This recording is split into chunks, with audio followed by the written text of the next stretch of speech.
और आइए अब वक्त 1 मिनट में खबर जानने का, यानी 60 सेकंड में आपको पूरी खबर बताएंगे। शुरुआत करते हैं प्रधानमंत्री नरेंद्र मोदी के गुजरात दौरे की खबर के साथ, जो कि कच्छ में कई सारी परियोजनाओं का आज शिलान्यास करेंगे। 1 मिनट में खबर देखिए। प्रधानमंत्री नरेंद्र मोदी आज अपने गृह राज्य गुजरात के दौरे पर जाएंगे, जहां वो कच्छ में कई सारी परियोजनाओं का शिलान्यास करेंगे। प्रधानमंत्री दोपहर 1:20 पर भुज एयरपोर्ट पहुंचेंगे। फिर हेलीकॉप्टर के जरिए वो कच्छ के धोर्डो जाएंगे। धोर्डो स्थित टेंट सिटी में वो एक जनसभा को संबोधित करेंगे। इसके बाद प्रधानमंत्री सड़क के रास्ते मांडवी जाएंगे।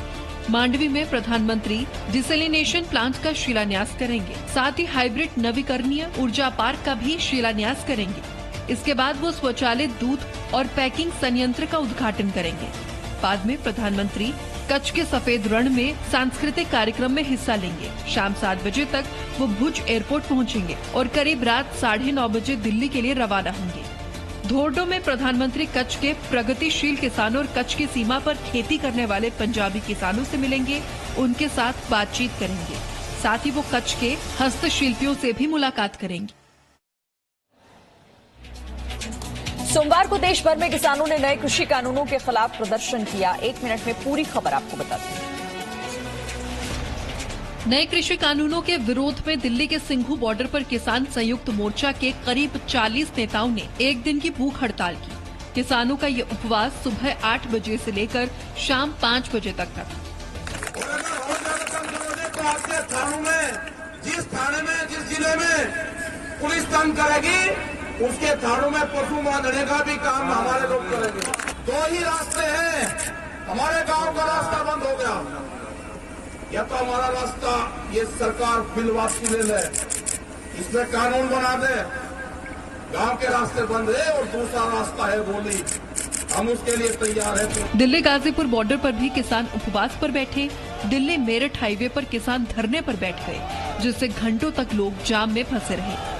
इस बीच देश भर में किसानों ने जिला मुख्यालयों में धरना दिया और नए कानून का विरोध किया।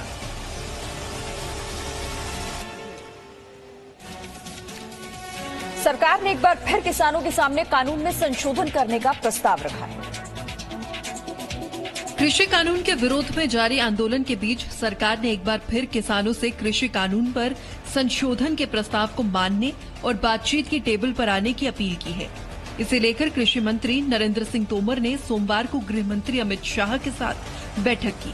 बैठक के बाद मीडिया से बात करते हुए कृषि मंत्री ने कहा कि सरकार किसानों के साथ हर स्तर पर चर्चा करने को तैयार है। और हम लोगों ने किसान यूनियन के साथ बातचीत की है, उनको समझाने का भी प्रयास किया है, और हमारी इच्छा है कि वो क्लॉज बाय क्लॉज चर्चा करें, और हम लोगों ने जो अपनी तरफ से प्रस्ताव दिए हैं उन पर उनका क्या मत है वो व्यक्त करेंगे, तो निश्चित रूप से हम लोग चर्चा को आगे बढ़ाएं। इस बीच किसानों से 7वें दौर की वार्ता को लेकर कृषि मंत्री ने कहा कि किसानों की तरफ से प्रस्ताव आया तो सरकार निश्चित तौर पर बात करेगी। अभी हम लोगों ने कहा है कि बातचीत करने के लिए तैयार है। उनका प्रस्ताव आएगा तो निश्चित रूप से सरकार बातचीत करेगी। किसान आंदोलन के दौरान आम आदमी पार्टी के उपवास पर बीजेपी ने जमकर हमला बोला। किसान आंदोलन में किसानों के साथ साथ सोमवार को आम आदमी पार्टी के मुख्यमंत्री अरविंद केजरीवाल ने भी एक दिन का उपवास रखा। इस मौके पर आम आदमी पार्टी के कई नेताओं ने भी किसान आंदोलन को अपना समर्थन देते हुए एक दिन का उपवास किया। आम आदमी पार्टी ने बीजेपी पर किसानों के आंदोलन को बदनाम करने की कोशिश करने का आरोप लगाया। कह रहे हैं कि ये आतंकवादी हैं, किसान आतंकवादी हैं। कह रहे हैं कि किसान देशद्रोही हैं, किसान टुकड़े टुकड़े गैंग हैं। कह रहे हैं कि किसान चीन और पाकिस्तान के एजेंट हैं। ये जो किसान बैठे हैं ना, इन्हीं लोगों के भाई, इन्हीं लोगों के बेटे चीन और पाकिस्तान के बॉर्डर के ऊपर देश की सुरक्षा कर रहे हैं। दूसरी तरफ बीजेपी ने कहा है कि विपक्ष लगातार किसानों को गुमराह करने की कोशिश कर रहा है। किसान आंदोलन पर टिप्पणी करने को लेकर सोमवार को इंडियन एम्बेसडर्स ग्रुप ने कनाडा को एक चिट्ठी लिखी है। 1 मिनट में पूरा अपडेट आपको दिखाते हैं। कनाडा के प्रधानमंत्री जस्टिन ट्रूडो के किसान आंदोलन पर टिप्पणी करने को लेकर भारतीय एम्बेसडर समूह ने एक चिट्ठी लिखी है, जिसमें उन्होंने कहा है, विष्णु प्रकाश समेत 22 पूर्व राजनयिकों की तरफ से लिखी गई इस चिट्ठी में कनाडा की जस्टिन ट्रूडो सरकार पर सवाल उठाए हैं। साथ ही किसान आंदोलन पर प्रधानमंत्री ट्रूडो के बयान को वास्तविकता से दूर बताया है। कनाडा के पीएम के बयान की निंदा करते हुए लिखा गया कि भारत की अंदरूनी राजनीति पर टिप्पणी गलत परंपरा थी। खुली चिट्ठी में पूर्व राजनयिकों ने कहा है कि कनाडा में खालिस्तान समर्थक भारत विरोधी गतिविधियां चला रही हैं। साथ ही आरोप लगाया गया है कि खालिस्तान समर्थकों को वहां पाकिस्तान राजनयिक का खुला समर्थन मिलता है, जिस पर कनाडा सरकार आंख मूंदे रहती है। इस चिट्ठी में कनाडा के कुछ प्रमुख गुरुद्वारों पर खालिस्तान समर्थकों का कंट्रोल होने की बात भी कही गई है। कनाडा के प्रधानमंत्री जस्टिन ट्रूडो के किसान आंदोलन पर की गई टिप्पणी पर भारत ने पहले भी कड़ी आपत्ति जताई थी और ये कहा था कि उनकी टिप्पणी वास्तविकता से अनजान है। बीजेपी के बंगाल प्रभारी और पार्टी महासचिव कैलाश विजयवर्गीय की सुरक्षा को और मजबूत कर दिया गया है। 1 मिनट में खबर देखिए।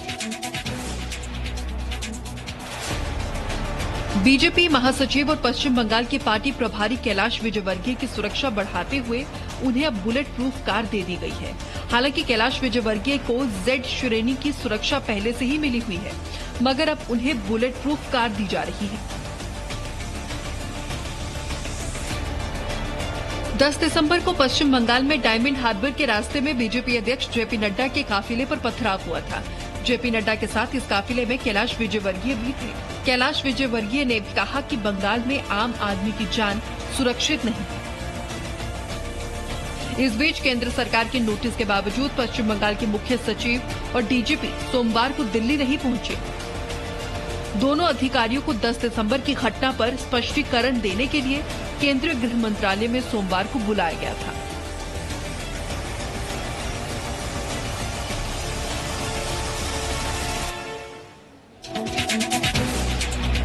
सोमवार को जम्मू कश्मीर में पीडीपी नेता पर आतंकी हमला हुआ, जिसे लेकर पीडीपी ने राज्य प्रशासन पर गंभीर आरोप लगाए।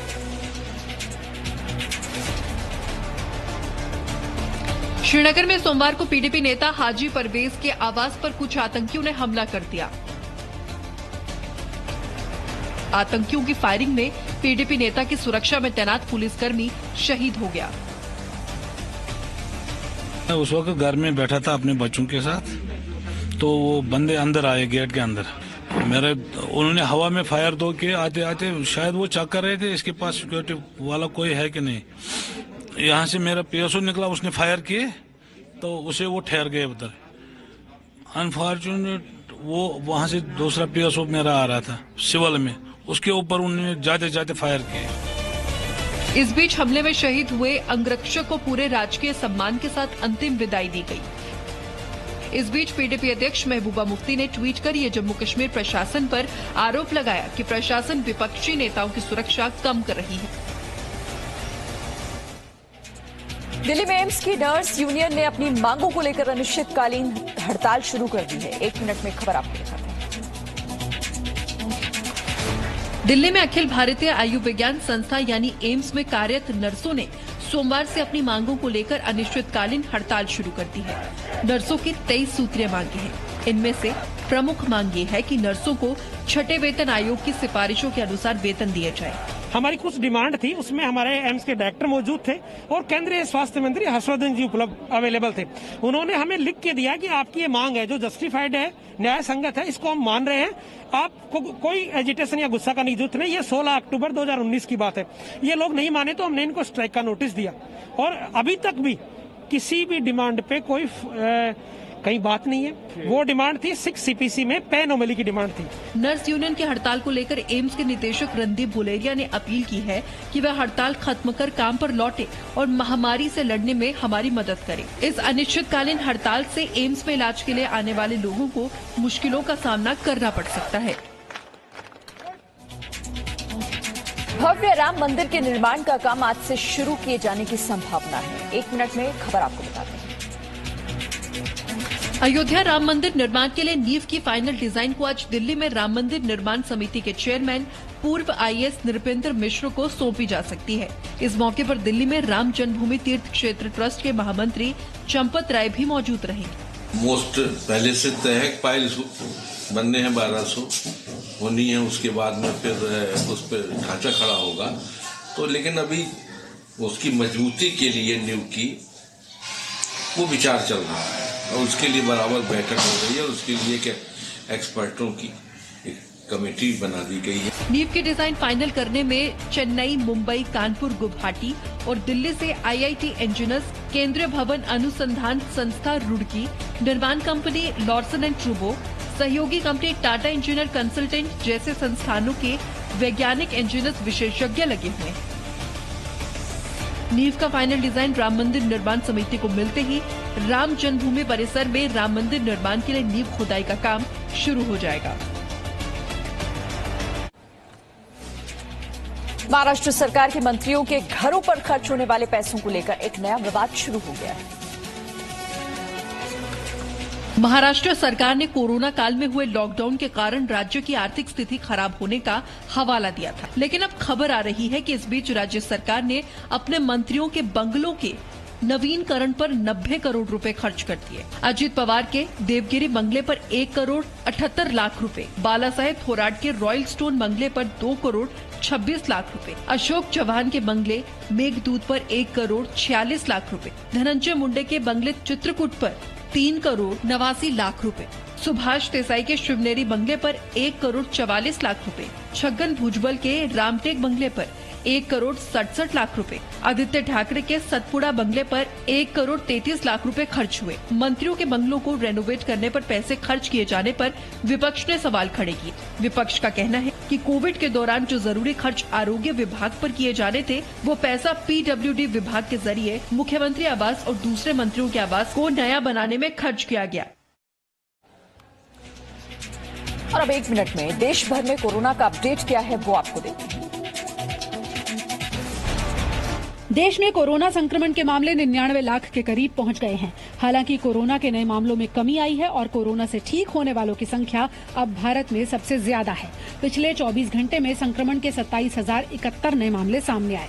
336 लोगों की मौत हो गई। हालांकि अच्छी बात ये रही कि इस दौरान 30,695 लोग ठीक भी हुए हैं। देश में कोरोना से 98,84,100 लोग संक्रमित हुए। इनमें से 93,88,159 लोग ठीक हो चुके हैं।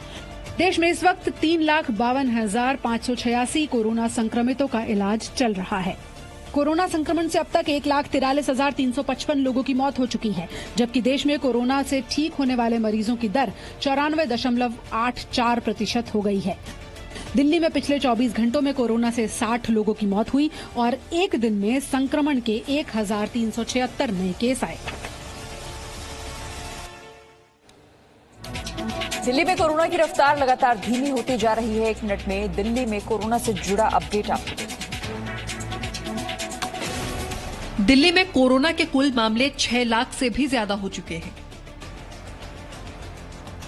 दिल्ली में पिछले 24 घंटों में कोरोना के 1,376 नए मामले सामने आए हैं। पिछले 24 घंटों में कोरोना से दिल्ली में 60 लोगों की जान गई है। वहीं पिछले 24 घंटे में 2,854 लोग इलाज के बाद ठीक हुए। पिछले 24 घंटे में दिल्ली में कोरोना के 63,944 टेस्ट किए गए हैं। दिल्ली में कोरोना के कुल मामले 6,08,830 आ चुके हैं। इसमें से 5,83,509 मरीज इलाज के बाद ठीक हो गए। दिल्ली में कोरोना के कुल 10,074 लोगों की मौत हो चुकी है। दिल्ली में अब कोरोना के 15,247 एक्टिव मामले हैं। भारत में वैक्सीन वितरण को लेकर सरकार ने कुछ जरूरी गाइडलाइंस तैयार की। देश में कई सारी कंपनियों ने वैक्सीन की आपातकालीन इस्तेमाल के लिए आवेदन दे दिया है। ऐसे में वैक्सीन का इंतजार अब और लंबा नहीं होने वाला है। ऐसे में सरकार ने वैक्सीन के वितरण को लेकर कुछ योजनाएं तैयार कर ली।